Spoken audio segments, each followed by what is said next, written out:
Leviticus Chapter 2, the law of grain offerings. This isn't about carbs. This is really about the offering about gratitude and provision. When anyone presents a grain of offering to the Lord, his offering shall be of fine flour, and he shall pour olive oil over it and put frankincense on it. He shall bring it to Aaron's sons, the priest. Out of it he shall take a handful of the fine flour and oil, with all of its frankincense, and the priest shall offer this up in smoke on the altar. As the memorial portion of it, it is an offering by fire, a sweet and soothing aroma to the Lord.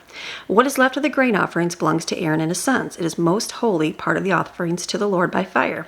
When you bring an offering of grain baked in the oven, it shall be unleavened, cakes of fine flour mixed with oil, or unleavened wafers spread with oil. If your offering is grain baked on a griddle, it shall be a fine unleavened flour mixed with oil. You are to break it into pieces, and you shall pour oil on it. It is a grain offering. Now, if your offering is grain cooked in a lidded pan, it shall be made of fine flour with oil. When you bring the grain offering that is made of these things to the Lord, it shall be presented to the priest, and he shall bring it to the altar, a burnt offering. The priest shall take from the grain offering its memorial portion and offer it up on smoke on the altar. It is an offering by fire, a sweet and soothing aroma to the Lord. What is left of the grain offering belongs to Aaron and his sons. It is a most holy part of the offerings to the Lord by fire.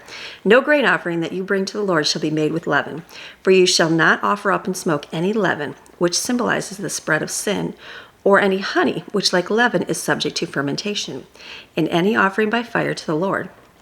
As an offering of first fruits, you may offer them leaven and honey to the Lord, but they shall not go up in smoke on the altar as a sweet and soothing aroma.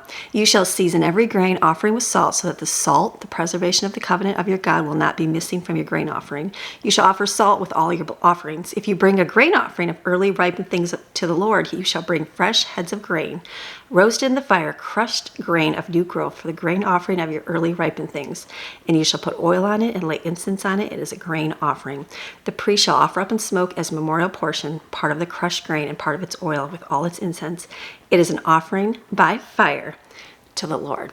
Keep going with this. This is your daily Bible chapter, reading God's Word Monday through Friday. See you tomorrow.